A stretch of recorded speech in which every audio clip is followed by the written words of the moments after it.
Welcome back to Fuqua Sports, and we are only 1 week away from the college football playoff. The division races are getting clearer, but first, if you're new, we're using our College Modern Access Football 2024 with updated rosters and playbooks. 80 teams are competing in the simulation just like in the proposed Super League with 10 teams in each division, and teams playing all of their division foes once. Here's the division alignment that we're using, and you can view the entire pitch deck that discusses the exact divisions of the Super League by clicking on the link in the description down below, which is also the same link at the bottom of this graphic. 24 teams will make the playoffs, with the 8 division winners getting first round byes. They will be seeded 1 through 8 based on their position in the rankings, and currently every division leader is ranked, so we won't come across the issue of 2 or more unranked division winners.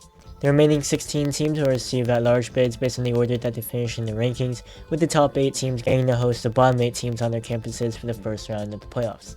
But without further ado, here are the scores from Week 11. Despite there being no ranked matchups, we had our fair share of upsets, which for some teams like Florida and Miami was enough to essentially eliminate them from playoff contention, unfortunately. Also, you saw Iowa State and Louisville both go down on YouTube, along with Colorado upsetting Utah and UCLA upsetting Arizona. The SMU-Texas A&M game was a quasi-playoff eliminator matchup, a game that saw SMU pull off a shocker and survive in overtime. Indiana and Vanderbilt are still looking for their first division wins entering the final week of the regular season. Penn State was the league's only undefeated team coming into this week, and they left Week 11 still undefeated. They were dominant against a Boston College team that had a winning record. In that game, the Nittany Lions had possession of the ball for over 40 minutes. Florida State survived the scare. The Egg Bowl was close. The Civil War, however, which was their main event, was not. Here are the college football playoff rankings. Not too much action up top. Some teams who struggled to put away weaker teams were slightly dropped in favor of teams who won dominantly, but really no major changes. But if you look down the rankings, Arizona and Iowa State, who are on the receiving ends of upsets, fell significantly. Louisville and Utah actually dropped all the way out. In their places is NC State, who has been in and out of the rankings all season, and Nebraska, who just upset Iowa State. Alabama's been trending up ever since dropping their second game halfway into the season to LSU. Virginia Tech moves up 4, although they're overshadowed by Penn State. They quietly won 9 games, including 1 over Notre Dame. And if you look at the playoff bubble, Iowa State, Notre Dame, and NC State are last teams in. Nebraska, Louisville, and SMU are your first teams out. So we're going to show both the standings in the Week 12 schedule, going division by division as we focus on the division title races. Starting off with the circuit flex, Boise State can clinch the division if they win versus Troy. That game will be shown on YouTube. If they were to lose that and Tulane beats James Madison, then the Green Wave will steal the division title and represent the circuit flex in the college football playoff. In the West Division, Arizona's loss actually helped Oregon as the tie for first dropped down to 2 teams, and the Ducks have the head-to-head tiebreaker over USC. All Oregon has to do now is win their final game at home against California, but if for some reason they lose that, then USC has a chance to steal it as they play their rival UCLA. Arizona needs a lot of help. They need both teams to lose, plus a win of their own against Arizona State to win the division.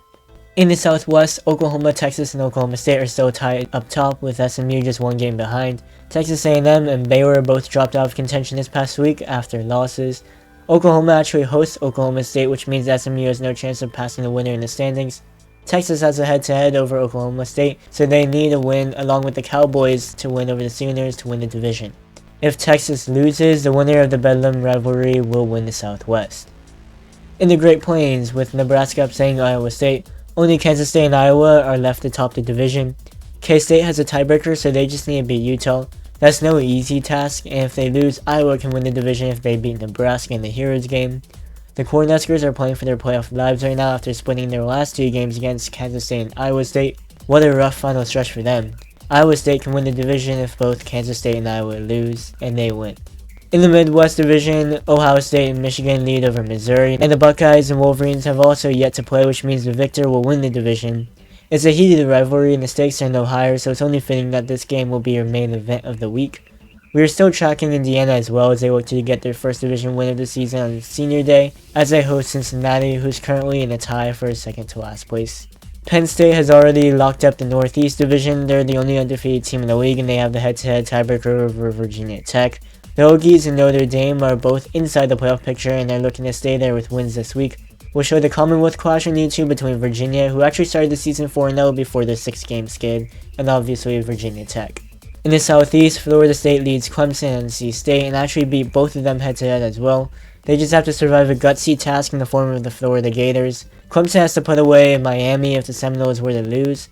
Those are no easy tasks, and if they both lose, Florida State will back into a division title since NC State lost to both of them head-to-head. And finally in the South, the giant logjam still exists and has been that way the entire season. Alabama has the edge in tiebreakers when you compare the head-to-head results within that pod of 4. They'll end their season against Auburn in the Iron Bowl. But if drama were to happen, and it feels like it happens every Iron Bowl, Georgia's next in line, followed by Ole Miss and then Tennessee. Additionally, Vanderbilt is also winless in division play, but they're at home against Ole Miss. We've seen crazy stuff happen this season, so maybe, just maybe, Vanderbilt has a trick up their sleeves and can play spoiler against the Rebels. And for the final time of the regular season, here's the YouTube schedule for Week 12. We'll see ranked teams in every game and a slew of rivalry matchups, most of them with huge playoff implications. And as always, it should be a lot of fun as a bunch of teams this week are either vying for a division title and the coveted first round bye, or they're playing for their playoff lives.